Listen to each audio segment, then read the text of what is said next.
even though when you were speaking, you each might have answered a few of these questions, I'm still going to ask them, okay? So that you can be a little bit more, okay? Okay, so the first question is gonna be for both of you. Have you decided who's starting? Who's starting? Oh, whoever you got on the list. No, it's for both of them. Which one starts? Who started first? I started first. You're right. Okay. Sir, how has your background prepared you for the state rep position? Well, that's a great question. I also have 100 employees under my guidance at my 2 facilities in the state. I also have given and worked on a lot of large-scale projects, but really, how am I qualified? When something breaks on the farm, you can't just run out to the store and fix it. You have to figure out a plan. You have to solve the problem. And what I do every single day in my work when I'm navigating the field of regulations for the agricultural industry is I'm solving problems every day.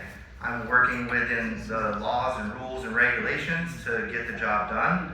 And I'm a very detail-oriented person, and I think that that's going to be a really, really good quality to bring up to Tallahassee because the details matter. The small print is important.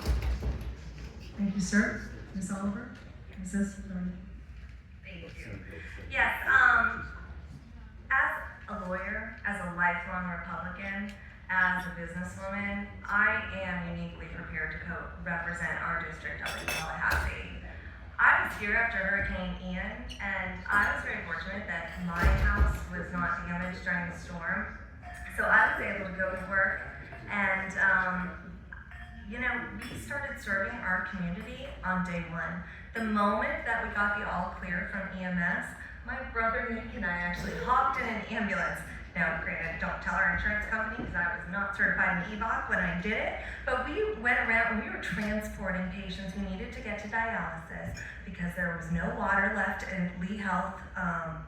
They were bringing in water trucks, but they hadn't arrived yet. And so we were transporting patients who desperately needed help.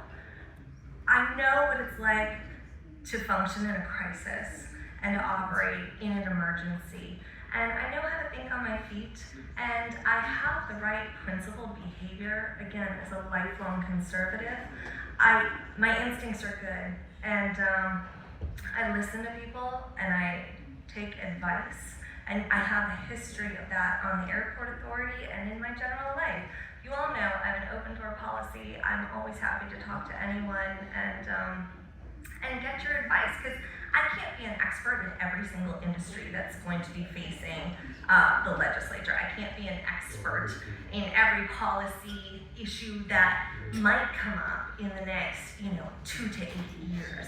The policy issues that we're facing today are going to be completely different, but I have the instincts and I have the background to take us further than we've been today. Thank you.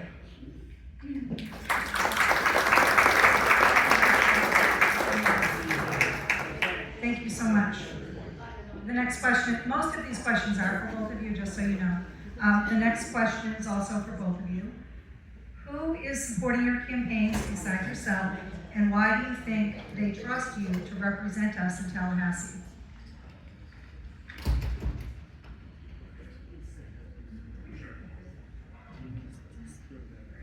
Well, I'm proud to have the support of over 100 local donors who live here in Charlotte, Lee, and DeSoto County to my campaign.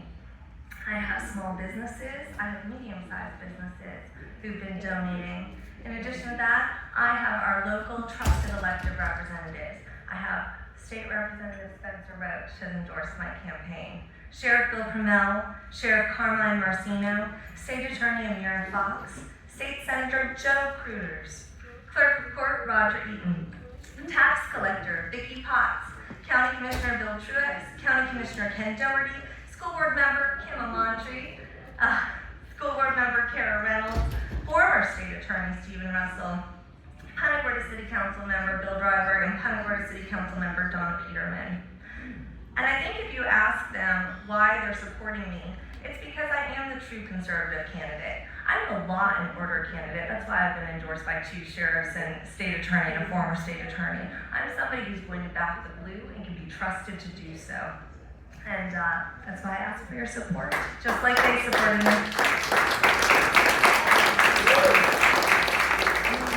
Like I said, I'm new to this whole running for politics. I didn't get into the race until Spencer dropped out in the middle of April.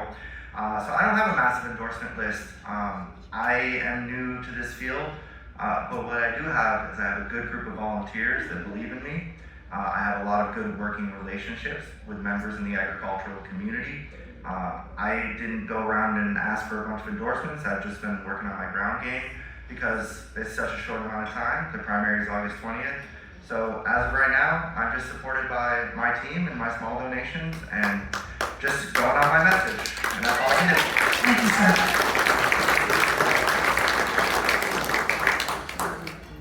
Okay, this is also for both of you. When political candidates run ads on TV and mail out campaign flyers, it costs a lot of money. How come their campaign funds don't seem to change? I presume they're talking about online, but it didn't say. You got any thoughts on that? Me personally, if a political action committee is paying for your mailing, it doesn't come out of your campaign funds, and they do put it on all of the mailings, so that's why it doesn't come off on that campaign area. I mean, you can speak more to it. I'm not sure I 100% understand the question. I know in my campaign, we pay for invoices as soon as we receive them. That's just all I can do. I think when people go online, they don't see a change in numbers. I'm shooting from the hip here, but I think maybe that's what they were talking about. I don't know. I have an increase in donations and an increase in expenditures pretty much every time. Thank you so much. I appreciate that. Thank you so much. Okay, here's the next one. What is the first bill you are wanting to file? What is it about? Tell us about it.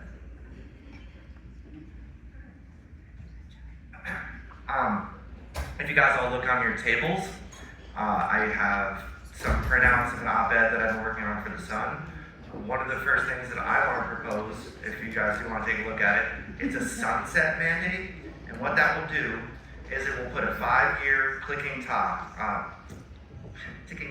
on every single piece of legislation that's passed from now and into the future.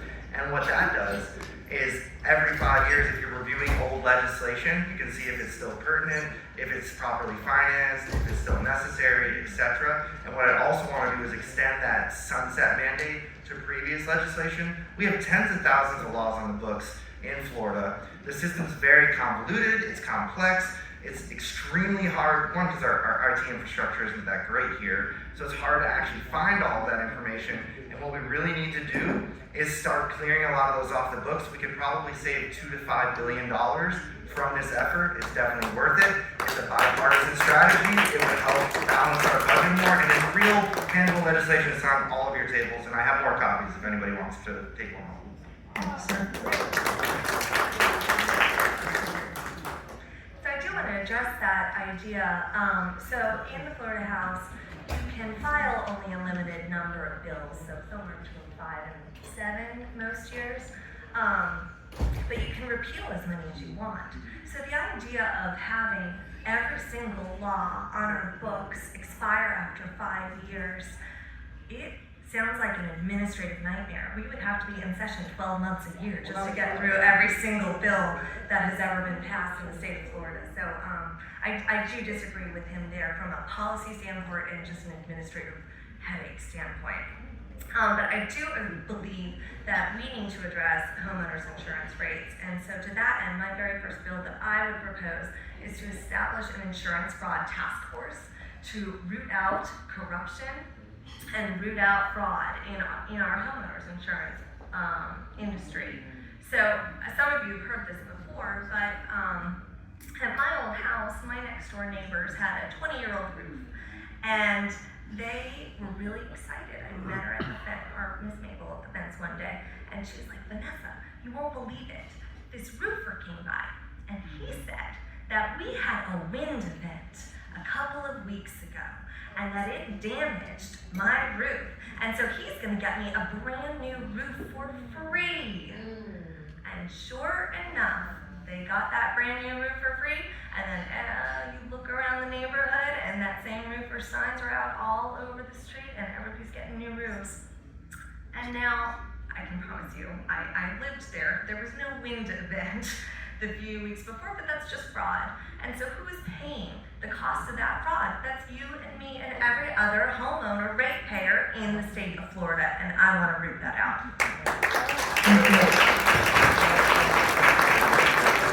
We'll have more questions on that later. Okay, the next one is for both of you as well. Who will you support for our next governor? What are your thoughts on that? Governor Spencer Roach.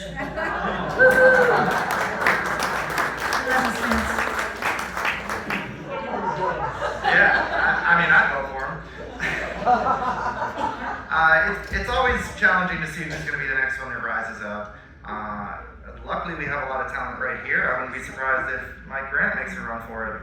Who knows? Let's put it out there. But Ben Albritton, he would be a great candidate as well. I don't know, just the good leadership we already have in Florida. Those are great options. Thank you guys, appreciate you. Okay, also for both of you, can you provide an example of a specific law that needs to be replaced or repealed? Well, there is this really old law that says that children can't sell books on Sundays. I'd like to get rid of that one. I don't know. If you look at the insurance and how they pass some of these bills, I think that we could have done a lot more retooling that would have protected consumers while stamping out the fraud.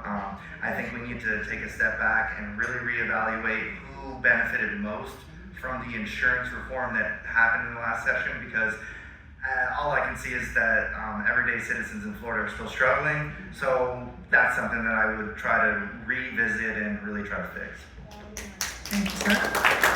Mrs. Oliver? Sure, I would, first of all, as a conservative Republican, I'm very much in favor of repealing numerous taxes and fees. So the very first one that I would repeal is the tax on commercial real estate leases. I know that has been reduced over the years, but it is high time that we just eliminate that tax so we can be more competitive with the rest of the nation. Thank you so much.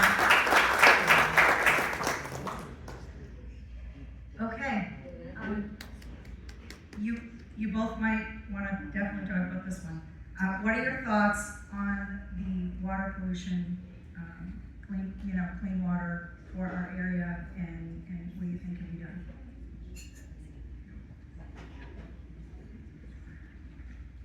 Well, I think our waterways and our harbors and our safe drinking water is the absolute backbone of our economy here in Southwest Florida. People come to Southwest Florida so they can boat, so they can go to our beaches, and they expect to be able to drink clean water. It is critically important that we protect our waterways. And one of the ways that we need to do that is by investing in our infrastructure. We have to continue doing septic to sewer conversions. If you read about just down in Lee County, they were just monitoring the water at the beaches, and they said that there was an unacceptable level of fecal matter in the waters that we want to swim in. I'm a mother, and I'm appalled by that. The fact that my kids can't go to the beach and swim in the same waters that I swam in as a child is unacceptable, and we have to do something about that. People want to blame, the farmers. They want to blame fertilizers. They want to blame Mosaic. Listen, the problem is multifaceted. We have big cities that are pushing, polluted water off of their concrete mess. They have dilapidated water treatment facilities. We need to invest in infrastructure. We also have to invest in red tide and blue algae mitigation. That is something that I've been really proud to see my father take a leadership role on, because he has paired up with Moat Marine and gotten them money so that they can actually, they've been experimenting on treatments to treat the red tide. And now they're actually out there and they're able to put that into practice. So they're going out, they got a permit from the EPA so they can go out and actually test their mitigation strategies in the Gulf of Mexico so we can finally eliminate red tide. Thank you, I'm out of time. Thank you. Clean water is the crux of my candidacy. I am an avid fisherman. I love to fish. I can't keep a snook right now. I haven't been able to keep snook in 3 or 4 years because of red tide over and over again. The problem starts at Lake Okeechobee. Well, it ends up in Lake Okeechobee from all of that polluted water. And I want to know what we've been spending $10 billion on to try to fix the problem, because we've been working on the dike plan out there and sending water south for 10 years, and we still haven't solved the problem. We need to work on releases. We need to refill our aquifers in Fort Myers. I know that we run out of water every single dry season, and part of that is because of unsustainable development practices. Florida needs to stop developing and start caring about the environment before we love this place to death.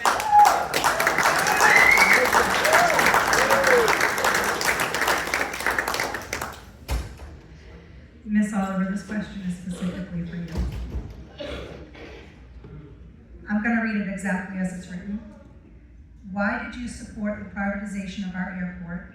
Was it because, no, I'm not going to ask you that. You voted for it, later denied it. If elected, will you again try to privatize the airport? Great question. So I was elected to the Charlotte County Airport Authority in November of 2020. By that point, our then current airport authority had already entered into a contract with a consultant and started exploring the issues of privatization of the airport. So I was elected, and the very first vote I had to take was, are we going to continue so that we can reveal the names of the bidders that want to lease the airport? And so yes, I voted in favor of that. I was a brand new airport authority member, and I was in fact-finding mode. I was interested in learning about the process, and as somebody who was just elected to the airport authority, I thought it was really important on behalf of the taxpayers to do my due diligence.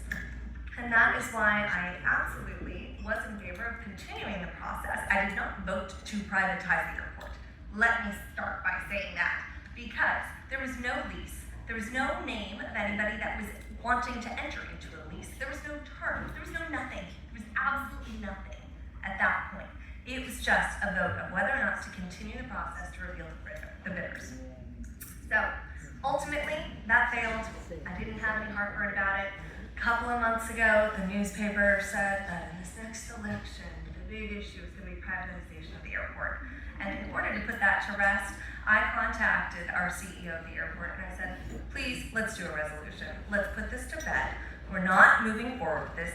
Nobody has any intention of privatizing the airport. And so it was a unanimous resolution that passed that said that we have no interest in privatizing the airport. And I'll hold to that. I have no interest in that and would not support it. Thank you for that. Thank you so much. This is a burning question that probably a lot of people have. Florida has a homestead, which is supposed to save our homes. But what's happening is that that towns and whoever are voting to add fee upon fee upon fee to our tax roll. And then they're saying, oh, we're not raising your taxes, it's fees. What are you gonna do about this? This is for both of you. Non-ad valorem, they're killing us with non-ad valorem. What do you think? First of all, we have to do everything we can to protect the citizens of Florida. And what the legislature could do is put in some mandates that prevent taxes from going up in regards to this situation. I don't know. I mean, I think that we have to do something. People are struggling. You know, there was always the homestead exemption plan out there, and that's really great, but then we also have HOA problems. You have, you know, all these municipalities tacking on the fees. I mean, there has to be some sort of protections put in place. We have to look at the worst offenders and try to focus on them. And again, you guys vote for who your commissioners are and who your tax assessors are and all that. So if there's something that's important, vote.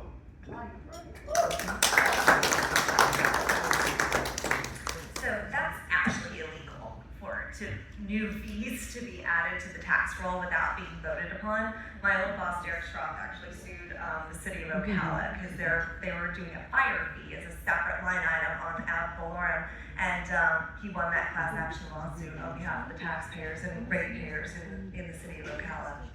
So, yeah, they better not be doing it, otherwise I can call Derek. He'll take care I'm of sure you it. can see them on your own tax bill. Yeah. Thank you so much, both of you, appreciate you. Okay, now we're gonna talk about insurance for a little bit. The first question on insurance. How will insurance subsidies be funded? This is the question, I didn't write it. Wait, do you know anything about that? Okay, I'll move forward, that's fine. Can you give examples of infrastructure investments and how do you anticipate those to affect our residential insurance premiums?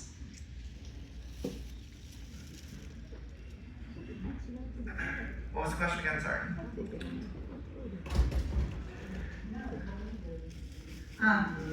Can you give examples of infrastructure investments and how do you anticipate those to affect our residential insurance premiums? Like Sarasota just did a whole study to do a whole bunch of things to make the insurance premiums go down through time.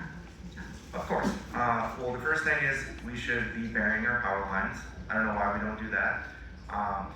Really, I would look to communities like Babcock Ranch as the gold standard of development, right? But we have a lot of legacy communities, and so you say, okay, well, who's going to pay for all this, right? Well, you know, we have a relationship with FPL. FPL gets numerous tax credits on all sorts of stuff, like converting farmland into solar fields in DeSoto County, which people are upset about. So let's get FPL to foot some of that bill. You know, I'm sure that there's plenty of federal money available also, because this would reduce the need to spend FEMA dollars if we were more storm ready, right? Because insurance is all about risk and risk mitigation. So what we really need to do is see what gets damaged during the storm and then focus on that so that that maintains. So we maintain resiliency in the power system, in the water system, and if we are really good stewards to our communities, then when a storm comes, we will have minimal damage like Babcock Ranch did. Thank you, sir. I just want to say that I am opposed to unfunded mandates that would force a private corporation like FPL to alter their business model and force them to bury every power line. Because at the end of the day, we might be forcing FPL to incur this cost, but who's going to end up paying for it? It's all the ratepayers. It's you and me. So I'm adamantly opposed to unfunded mandates, and I would never support one in Tallahassee. Hardening is a great thing if you as a homeowner are able to do it, and there are still some federal subsidies out there that you can take advantage of. But I will say that, I don't know if you all have heard of the PACE program. It's an absolute disaster. It was whereby homeowners could take out loans for hardening of their homes.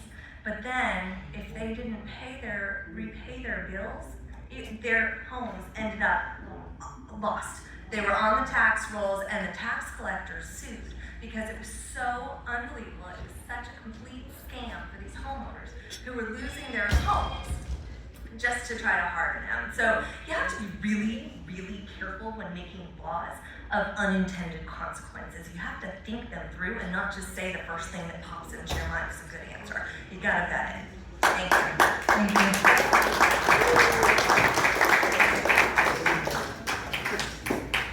Okay, although I do have several amazing questions, I can only ask one more. And it's going to be kind of where we started, because I had several people ask about this. So, have you been endorsed by Americans for Prosperity? Are they donating to your campaign? And if you are involved with them, they are never Trumpers. Why are you involved with them? Where does that go? I would rather be endorsed by Americans for Prosperity than Americans for Poverty. Yes, I was absolutely endorsed by Americans for Prosperity, and I'm proud of that. They have not donated to my campaign. I received a couple of mailers to my house that I was pleasantly surprised to receive.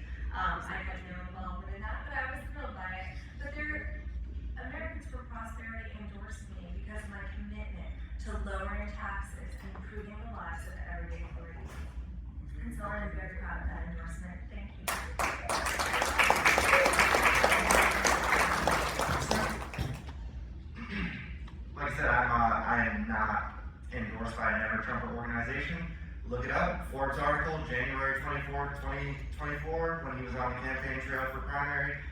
He's not a big fan of them, neither am I. Trump, the big guy, Trump, our guy. Our guy.